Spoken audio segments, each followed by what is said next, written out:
मेरे भाइयों, चंद लोगों का ये सवाल हुआ पिछले इन 8 दिनों में कि इस्लाम को सियासत से क्या ताल्लुक़ है। ये सवाल हुआ, अरे मस्जिद में भी सियासत की बातें होने लगी, अरे मौलाना भी सियासत की बात करने लगे। ऐसा लगता है कि कौन सा जुर्म है, ये कितना बड़ा गुनाह है कि मस्जिद में सियासत की बातें नहीं होनी चाहिए। मौलाना सियासत की बात करे तो पता नहीं लोगों की नज़र में काफिर हो गया या मुशरिक हो गया या मुनाफिक हो गया। भाइयों, अगर हम इस्लाम को सियासत के बगैर समझना चाह रहे हैं, अल्लाह की कसम खा करके कहता हूँ, मिंबर रसूल से मेरा ऐलान है, ये फतवा है कि आपको सही इस्लाम समझ में नहीं आएगा। क्यों? सियासत के बिना इस्लाम लंगड़ा और लूला है।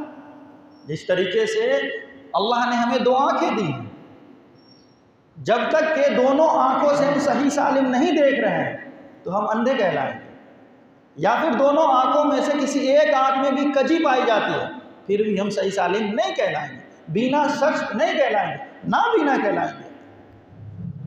तो सियासत जो है इस्लाम की एक आंख है, हम सियासत को इस्लाम से अलग नहीं कर सकते हैं। और ये लफ्ज़ सियासत क्या कुरान मजीद में जिक्र है या नहीं? इस सियासत से इस्लाम को क्या ताल्लुक़ है, मैं इंशाअल्लाह कुरान और हदीस की रोशनी में बयान करूँगा। ये सियासत जो है ये लफ्ज़ सास से मुश्तक है, और ये लफ्ज़ सास जो है ये यूनानी ज़बान का लफ्ज़ है। जैसे अरबी एक लैंग्वेज है, भाषा है, उर्दू एक भाषा है, उसी तरीके से यूनानी भाषा भी एक भाषा है। तो लफ्ज़ सास से मुश्तक है सियासत, जिसका माना होता है इस्लाह के करीब होना और फसाद से दूर होना। लफ्ज़ सियासत का माना क्या होता है, गौर कर लीजिएगा। और जब माना व मफ़हूम हमारे और आपके जहनों में बैठ जाए तो फिर तमाम सवालों का जवाब इसी में मुज़म्मिल है, तमाम सवालों का जवाब आपको मिल जाएगा। सियासत का माना क्या होता है यूनानी लफ्ज़ में? इस्लाह के करीब होना और फसाद से दूर होना। अब ये लफ्ज़ सियासत जो है इस्लामी अहकामात की रोशनी में मतलब ये बताता है कि लोगों को अदलो इंसाफ दिलाना, मजलूमों के साथ हमदर्दी का रवैया इख्तियार करना, अम्र बिल मारूफ हुक्म देना, अम्र बिल मारूफ और नही अनिल मुनकर का फरीज़ा अंजाम देना, मजबूरों को, बेसहारों को, मजलूमों को उनके हुकूक दिलाना, यही इस्लामी अहकामात में इस्तिलाही रूप से सियासत का माना होता है। अब मैं आपसे पूछना चाहता हूँ कि रसूलुल्लाह सल्लल्लाहु अलैहि वसल्लम मक्का में आखिरी नबी बन करके आए, आपको आखिरी नबी बना करके मबऊस किया गया। आप सल्लल्लाहु अलैहि वसल्लम का मक्का में कौन कौन से काम थे, कौन कौन से फेल आप अंजाम देते थे? आप ज़रा उठा लीजिए वो वाक़या कि आप सल्लल्लाहु अलैहि वसल्लम के ऊपर पहली वही नाज़िल हुई है और आप सल्लल्लाहु अलैहि वसल्लम आए अम्मा खदीजा रज़ियल्लाहु ताला अन्हा के पास और आप कहते हैं कि ज़म्मिनूनी ज़म्मिनूनी, मुझे चादर उठाओ, मुझे चादर उठाओ। जब आप सल्लल्लाहु अलैहि वसल्लम को चादर उठाया जाता है तो अम्मा खदीजा रज़ियल्लाहु ताला अन्हा पूछती है, अल्लाह के नबी सल्लल्लाहु अलैहि वसल्लम ज़रा बताएं कि आपको क्या हो गया, आपको क्या हो गया है, आप ऐसे क्यों कर रहे हैं?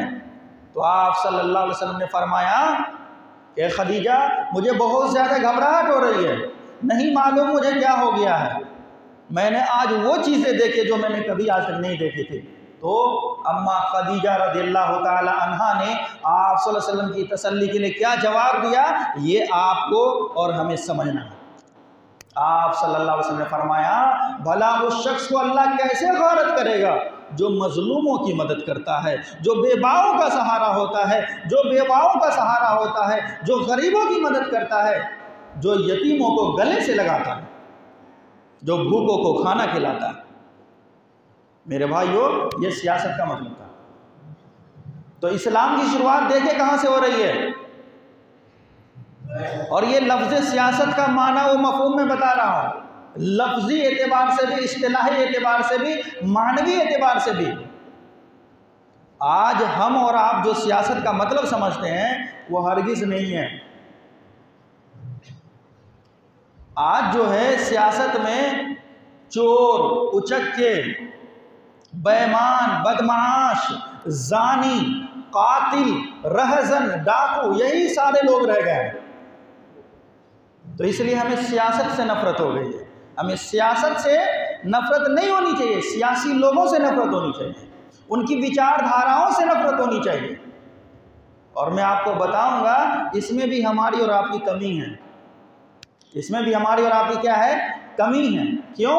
इसलिए कि अच्छे लोग सियासत को खैराबाद कह दिए। जो मुत्तकी थे, परहेजगार थे, आदिल थे, इंसाफवर थे, वो सियासत में जाना पसंद नहीं करते। वो गोशा नशीन हो गए, उनको दुनिया से कोई लेना ही देना नहीं है, वो रहबानियत की ज़िंदगी गुजारने लगे। इसलिए मौका किसको मिला? ऐसे लोगों को जो कि एक जुर्म नहीं हज़ारों जराइम किए हैं, सीट खाली मिली, चले गए, और हम और आप भी उनके सपोर्ट में खड़े हो गए, जिसकी वजह से ये पूरे के पूरे तालाब को गंदा कर दिया। तो लफ्ज़ सियासत से आपको नफ़रत अगर है तो वाकई आप इस्लाम को समझ पाएंगे? नहीं समझ पाएंगे। और थोड़ा सा गौर करने की बात है कि अगर आप सल्लल्लाहु अलैहि वसल्लम को ऐसा लगता कि ये सियासत गंदी चीज़ है, ये सियासत बहुत बुरी चीज़ है, तो आप सल्लल्लाहु अलैहि वसल्लम कभी हुक्मरान बनते? ये सवाल है आपके ऊपर। और जो भाई यहाँ तबलीगी जमात से है, माजरत के साथ मैं ऐलान करना चाहता हूँ कि तबलीगी जमात भी अल्हम्दुलिल्लाह आज काम कर रही है और अपने मुहिम में कामयाब भी है। एक नहीं, दो नहीं, 100 नहीं, 1000 नहीं, करोड़ों की तादाद में उनके फॉलोवर्स हैं, लेकिन कहीं भी उनकी हुक्मरानी नहीं है। क्यों? इसलिए कि वो लोगों को सियासत से नफरत दिलाते हैं। और ये नहुसत हमारे और आपके जहनों में बैठ गए, अरे नहीं नहीं नहीं, सियासत में अरे गंदे लोग हैं यार। नहीं मेरे भाइयों, आप सल्लल्लाहु अलैहि वसल्लम के मैसेज का मतलब समझिए, आप सल्लल्लाहु अलैहि वसल्लम की नबूवत का मतलब समझिए। बल्कि जितने भी अदियान इलाही है, ये तो आप सल्लल्लाहु अलैहि वसल्लम उन तमाम दीनों की आखिरी कड़ी हैं। जितने भी आसमानी दीन हैं, आप सल्लल्लाहु अलैहि वसल्लम के बकौल, रसूलुल्लाह सल्लल्लाहु अलैहि वसल्लम की हदीस के बकौल तमाम के तमाम अदियान को अल्लाह रब्बुल आलमीन ने सियासी रूप से, सियासत के तौर पर दुनिया में नाफिज किया था। मैं आपको मिसालें दूंगा और कुरान से मिसालें दूंगा। आप पढ़िए कुरान मजीद, सूरतुल बकरा सूरह नंबर 2 है और आयत नंबर 247 है, 247 पढ़िए। वहाँ हज़रत तालूत का वाक़या बयान हुआ है। ये कौन था? ये बनी इसराइल में से एक शख्स था। ये गरीब था, इनके पास पैसे नहीं थे, इनके पास मालो ज़र नहीं थे, लेकिन अल्लाह रब्बुल आलमीन ने जिस्म के एतबार से ताकत दी थी, क़ुव्वत दी थी। अल्लाह रब्बुल आलमीन ने शऊर दिया था, बात को समझने और समझाने की सलाहियत दी थी। तो ये निकलते हैं कहाँ? अपने बाप के खोए हुए गधे की तलाश में, सवारी की तलाश में। जब उस वक्त के नबी के घर के करीब हुए तो अल्लाह रब्बुल आलमीन ने नबी के ऊपर वही किया कि देखो ये जो वो शख्स आ रहा है, इसको हमने बनी इसराइल के लिए चुना है कि ये उनकी हुक्मरानी करेंगे, क़यादत करेंगे। तो अल्लाह के जो वक्त के नबी थे वो आए और बाहर निकलते हैं तो देखते हैं उस ताज़ा तरीन नौजवान, बेहतरीन जसामत के मालिक। तो आपने उनको बुलाया, तगड़े नौजवान थे, बुलाया और कहा कि अल्लाह तुम्हारे ऊपर रहम करे। और आपके पास जो ज़ियाफ़त की चीज़ें थी उनसे उन्होंने ज़ियाफ़त की, सर पे मसाह किया। ऐसे हाथ फेरा और कहा अल्लाह रब्बुल आलमीन ने तुम्हें बनी इसराइल के क़यादत के लिए चुना है। तो आपको वो वाक़या मालूम होगा तालूत और जालूत में, जो जालूत उधर बादशाह था जो बहुत बड़ा जालिम था, फासिक था, उनके साथ तालूत की लड़ाई होती है। ये वाक़या कुरान में बयान हुआ है। दाऊद अलैहिस्सलाम का वाक़या, सुलेमान अलैहिस्सलाम का वाक़या कुरान में बयान हुआ। इसलिए मैं कह रहा हूँ कि कहीं जहन इधर से उधर ना मोड़ देना, याद रखिए। इसी तरीके से नबी करीम सल्लल्लाहु अलैहि वसल्लम जब आखिरी कड़ी बन करके आते हैं तो आप सल्लल्लाहु अलैहि वसल्लम के ऊपर आयात नाजिल होते हैं, सूरतें नाजिल होती है। आप सल्लल्लाहु अलैहि वसल्लम के ऊपर एक सूरत नाजिल होती है जिस सूरत का नाम है सूरतुर रोम। गौर कीजिएगा, सूरतुर रोम कुरान में है, कुरान में। और रोम कौन है? हम और आप सब जानते हैं इटली का शहर रोम है। अब बताइए, सियासत से अगर इस्लाम का कोई ताल्लुक नहीं होता तो सूरतुर रोम को दूसरा नाम भी अल्लाह दे सकता था। और अल्लाह ने फरमाया अलिफ लाम मीम गुलिबतिर रूम फी अदनल अर्ज, कि देखो ये जो रूमी लोग हैं, ये जो ईसाई लोग हैं, अहले किताब है, ये मगलूब हो गए और बहुत ही कम ज़मीनों में इनके मुखालिफ ने अपनी हुकूमत बना ली है। लेकिन चंद एक सालों में ही फिर ये गालिब आ जाएंगे, फिर गालिब आ जाएंगे। ये हुकूमत की बात हो रही है ना, सियासत की बात हो रही है ना, और कहाँ हो रही है? कुरान में हो रही है। नाजिल किसके ऊपर ये आयत हो रहे हैं? मोहम्मद रसूलुल्लाह सल्लल्लाहु अलैहि वसल्लम के ऊपर हो रहे हैं। भला बताएं, सियासत का इस्लाम से ताल्लुक़ है या नहीं है? अब मैं पूछता हूँ, है ना? है। और मैं बताऊंगा अभी सारी बातें, इंशाल्लाह बात और आगे बढ़ रही है। अब अल्लाह के नबी सल्लल्लाहु अलैहि वसल्लम के ऊपर जब ये आयात नाजिल होते हैं तो आप सल्लल्लाहु अलैहि वसल्लम ने हमदर्दी जताई। किसकी तरफ से? अपना कमिटमेंट दिया। किसकी तरफ से?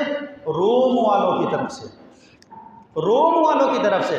जब आप सल्लल्लाहु अलैहि वसल्लम की ये बात हज़रत अबू बकर सिद्दीक़ रज़ियल्लाहु ताला सुनते हैं तो जा करके मुशरिकों को बताते हैं कि देखो ये वक्ती तौर है, वक्ती तौर के ऊपर अभी ये रोम के लोग मगलूब हो गए हैं, लेकिन चंद एक साल गुजरेंगे कि फिर ये गालिब हो जाएंगे। उस वक्त के बादशाह का नाम हिरक़ल था और इनकी लंबी तारीख है, मैं इसकी तरफ नहीं जाऊंगा, कभी इंशाल्लाह सुना दूंगा। तो हिरक़ल बादशाह था, ये चंद एक वजूहात की वजह से मगलूब हो गए थे। तो ये मुशरिकीन मजाक उड़ाने लगे। क्या उड़ाने लगे? कि देखो ये साथ भी देते हैं तो ऐसे लोगों के जो कि पहले से मजबूर है, पहले से मगलूब है। और उस वक्त जो है पूरी दुनिया में हुक्मरानी करने वाले सुपर पावर दो ही ताकतें थे, एक तो अहले रूम और एक अहले फारस। एक पारसी और एक कॉन्स्टेंटाइन, जिसको हम कुस्तुनतुनिया बोलते हैं अरबी में, तो वो कॉन्स्टेंटाइन से निकला है, इंग्लिश से। और इनके जो हुक्मरान थे वही पूरी दुनिया में सुपर पावर थे और वही हुक्मरानी क्या करते थे। अब इससे इस्लाम का क्या ताल्लुक है मैं अब बताता हूँ। इन दोनों हुकूमतों में फ़र्क ये था कि अहले रूम अहले किताब थे, कहीं ना कहीं जा कर के उनका ताल्लुक अल्लाह से था। और अहले फारस जो थे, पारसी लोग जो थे, तो उनका ताल्लुक अल्लाह से नहीं था, गैरुल्लाह से था। वो आग की पूजा किया करते थे और ना जाने किन किन चीज़ों को पूजते थे। तो आप सल्लल्लाहु अलैहि वसल्लम ने जब अपना कमिटमेंट दिया इस सियासत के बारे में तो अहले रूम की तरफ से दिया, क्योंकि वो अहले किताब थे। मुशरिकीन मजाक उड़ाने लगे तो हज़रत अबू बकर सिद्दीक़ रज़ियल्लाहु ताला अन्हु जज्बा में आकर के कहा कि देखो अगर ये चंद सालों में अगर ये हुक्मरानी कायम कर लेते हैं तो तुम मुझे इतना ऊँट दे देना, वरना मैं तुम्हें इतना ऊँट दे दूँगा। और उसी असना में आप सल्लल्लाहु अलैहि वसल्लम की हिजरत हो जाती है। आप सल्लल्लाहु अलैहि वसल्लम का जब ये वाक़या बयान किया जाता है तो आप सल्लल्लाहु अलैहि वसल्लम ने हज़रत अबू बकर सिद्दीक़ को कहा कि आपको 10 साल का वक्फ़ा ले लेना चाहिए। और बिज़्र व सिनीन का मतलब होता है कुछ साल। अब कुछ साल क्या हो सकते हैं?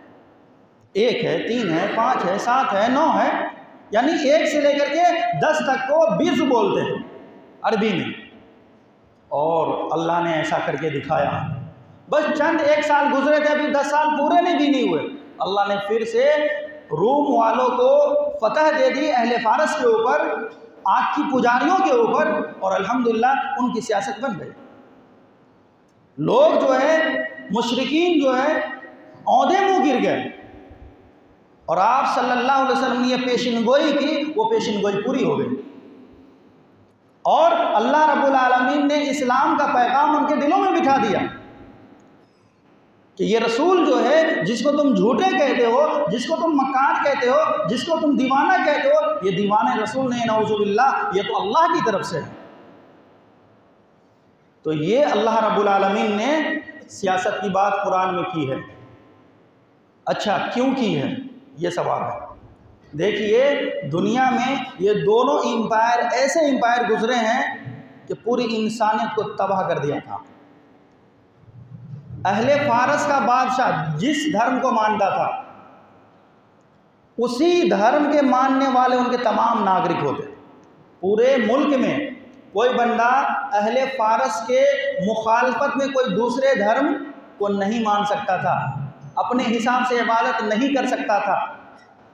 वो आग का पुजारी बैठा था तो आपको भी ये हुक्म था कि आप भी आग की ही पूजा करें। इसी तरीके से अहले रूम में भी वही मामला था।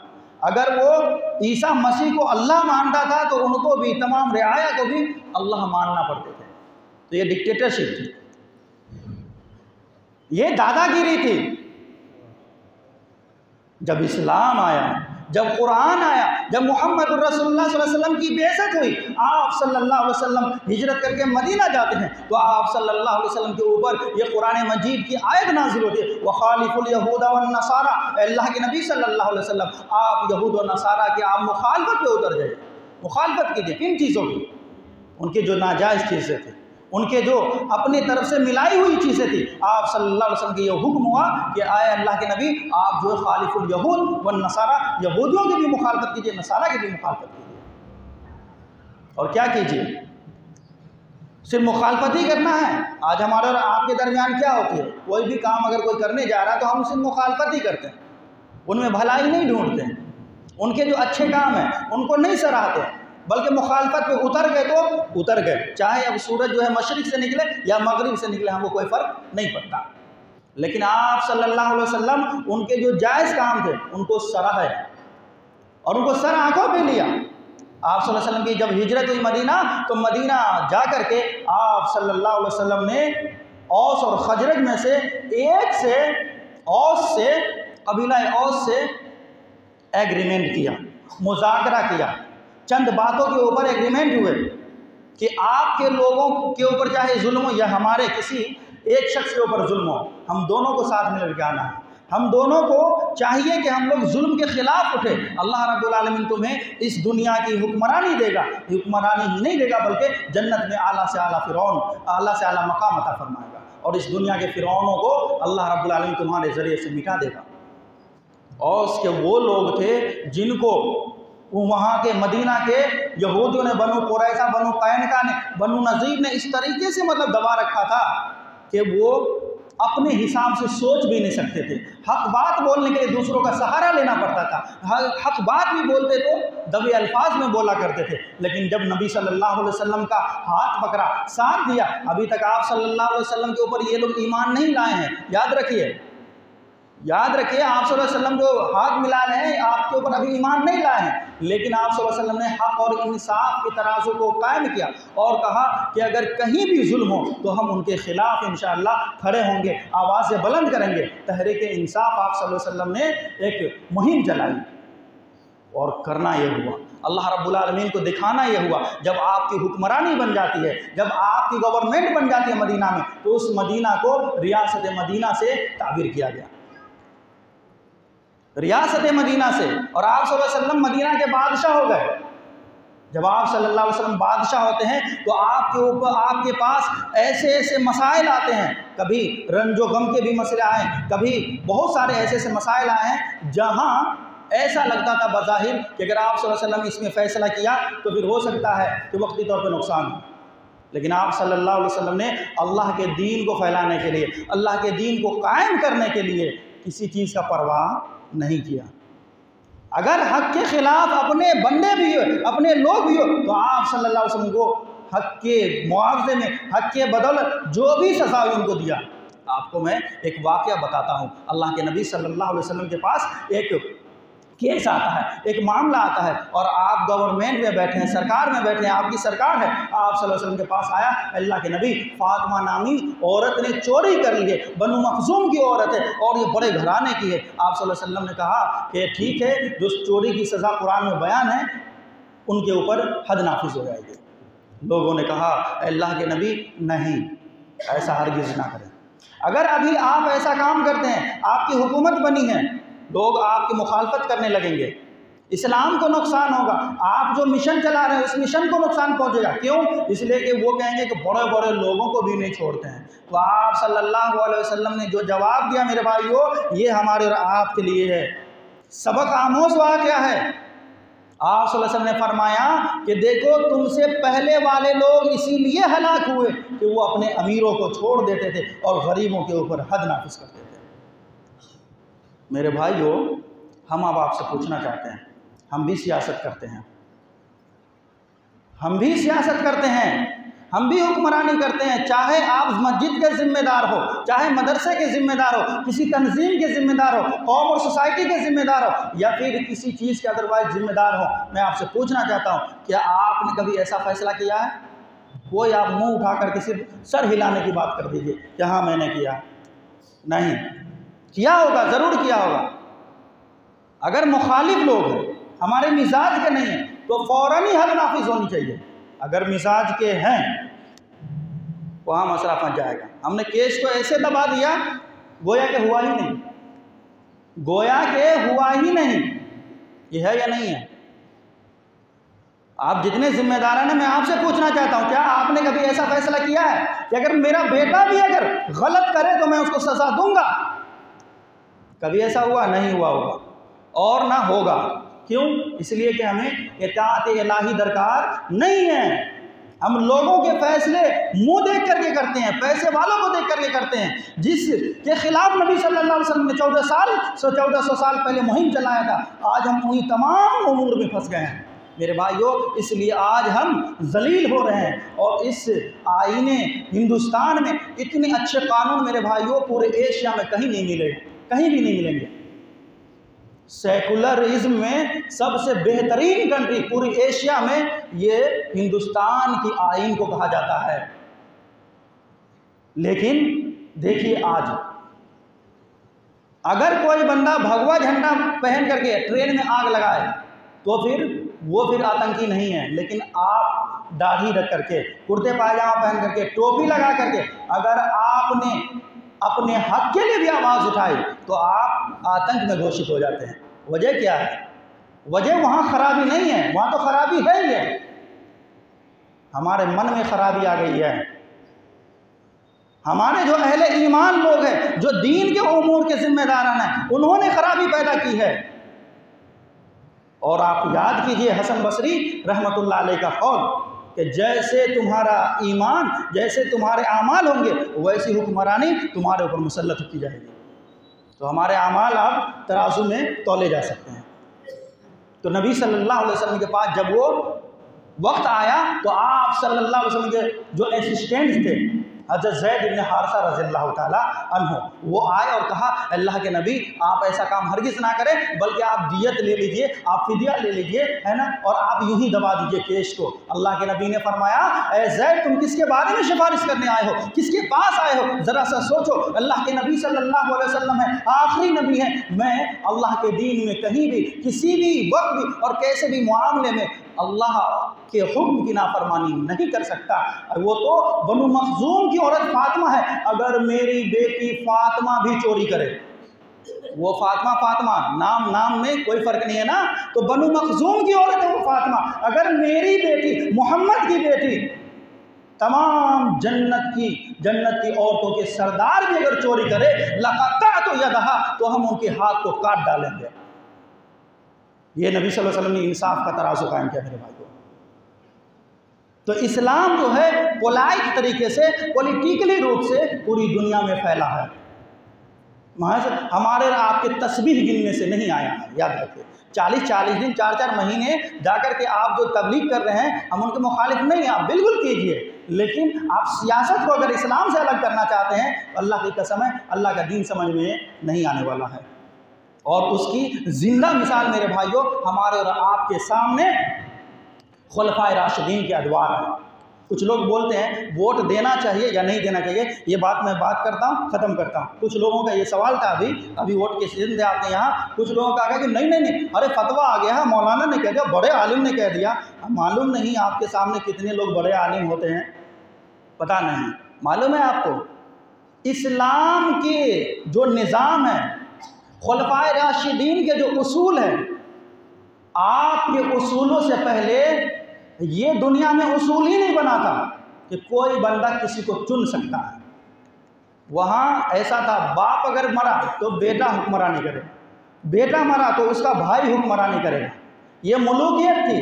आपको इतने हुकूक की पासदारी की कोई भी ख्याल नहीं करना था, बस जो भी हुक्मरानी कर रहे हैं। इसलिए जितने भी लोग आते हुक्मरानी करते तो जितने भी फ़ायदे होते, जितने भी दौलतें होती, बस बादशाही निज़ाम तक ही महदूद हो जाती।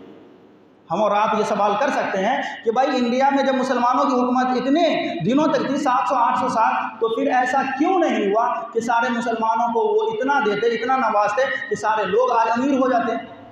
वजह यह है मेरे भाइयों कि जितनी भी दौलतें आती थी तो वो महज बादशाही निज़ाम तक ही महदूद होती थी, आम लोगों को उससे कोई लेना देना नहीं था। लेकिन जब इस्लाम आया और इस्लाम ने उसूल कायम किए, तो इस्लाम ने सबसे पहला कानून जो दुनिया के सामने पेश किया तो वो, और तागूतियत को ख़त्म किया कि देखो अगर बाप जिम्मेदार है तो ज़रूरी नहीं है कि बेटा भी जिम्मेदार बन जाए, बल्कि आम मुसलमान जो भी यहाँ के रियाया है, सिटीज़न और नागरिक है, वो चुनेंगे कि हमारा रहनुमा कौन होगा। इसलिए आप सल्लल्लाहु अलैहि वसल्लम के इंतकाल के बाद हज़रत अली रज़ी अल्लाह ताला अन्हु आपके वारिसीन में से है, आपके अहले बैत है, लेकिन हाकिम नहीं बने। कौन बनते हैं? बनते कौन हैं? खिलाफत का निज़ाम कायम हुआ और लोगों ने चुना किसको? हज़रत अबू बकर सिद्दीक़ को। और जब अबू बकर सिद्दीक़ रज़ी अल्लाह ताला अन्हु 2 साल के बाद फौत होते हैं, तो आप रज़ी अल्लाह ताला अन्हु के बाद बनना किसको था? दुनियावी निज़ाम क्या कह रहे थे कि आपका बेटा अब्दुर्रहमान इब्ने अबू बकर बनते, लेकिन नहीं। कौन बने? हज़रत उमर रज़ी अल्लाह ताला अन्हु। फिर जब हज़रत उमर रज़ी अल्लाह ताला अन्हु शहीद हुए हैं, उसके बाद कौन हुक्मरानी संभाली? आपका बेटा अब्दुल्ला इब्ने उमर मौजूद थे। आपने 6 लोगों को नामजद किया और कहा कि ये 6 लोग ऐसे हैं जो हमारी नज़र में, मेरे इल्म के एतबार से अच्छे हैं, तकवा वाले हैं, इंसाफवर हैं। इन लोगों को तुम इनमें से किसी को भी, किसी एक का नाम नहीं, किसी को भी चुन लेना। लिहाजा सारे के सारे लोग किस बात में मुत्तफिक हुए?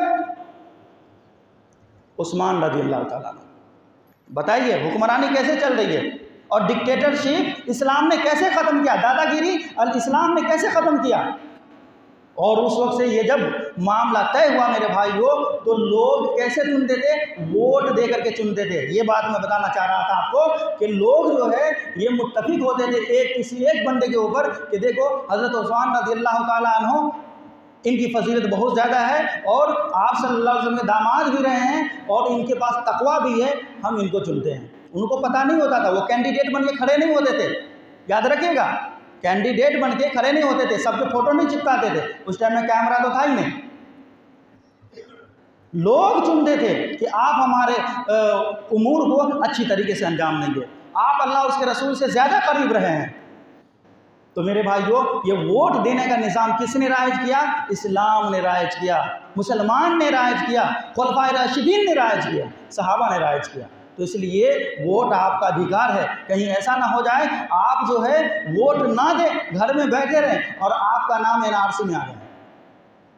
बर्मा के मुसलमानों के साथ मेरे भाइयों यही हुआ कि वहाँ के मुफ्तियान दीन ने फतवे दे दिए कि किसी को वोट नहीं देना है, जालिम हुक्मरान है, ऐसा है वैसा। क्या हुआ मालूम है ना आपको? क्या हुआ? मस्जिदों में गोलियां चलाई गई। क्या हुआ? तमाम के तमाम बेटियों को बेघर किया गया, उनकी इज्जतें लूटी गई, तमाम बच्चों को कत्ल किए गए। इसलिए ये आपका अधिकार है, ये इससे आप नामहरम ना हो, आप महरूम ना हो। जब भी कहीं भी किसी भी मामले में, चाहे आपको पार्षद चुनना है, चाहे आपको परिषद चुनना है, चाहे आपको एमएलए चुनना है या सांसद चुनना है या सरकार चुननी है, तो आपका अधिकार है आप जा करके अपना वोट दर्ज कराएं, ताकि आपका नाम जो है इस मुल्क में रहे, वरना आप देश के मुखालिफ, गद्दार और देशद्रोह के लिस्ट में आ जाएंगे। तो ये इस्लामी निज़ाम जो है मेरे भाइयों बहुत ही आला तरीन निज़ाम है। अब रहा मसला, एक छोटा सा मसला ये है कि लोग सवाल करते हैं, अरे दोनों ही जालिम हैं, दोनों ही ख़राब हैं, हम किसको दें? मेरे भाइयों, जो उनमें से कम खराबी के मालिक हैं, जैसे एक चीज़ है जो बहुत ज़्यादा ख़राब है, वो लेने के लायक ही नहीं है, और वहीं दूसरी चीज़ है जो ख़राबी तो है लेकिन उतने ख़राब नहीं, तो आपको उनको चुनना है। जो इस्लामी रूह से, शरीयत के रूह से, आइन की रोशनी में आपके सामने कैंडिडेट खड़ा होता है, उनका साथ आपको देना है, और साथ मिल करके ये इस्लामी क़वानीन को आगे बढ़ाना है। तब जा कर के आपकी मसाजिद भी महफूज होंगी, आपके मदारिस भी महफूज होंगे, और आपका ईमान भी इंशाअल्लाह सही सलामत रहेगा। अल्लाह रब्बुल आलमीन से दुआ है, अल्लाह रब्बुल आलमीन हमें और आपको सही समझ अता फरमाए। अल्लाह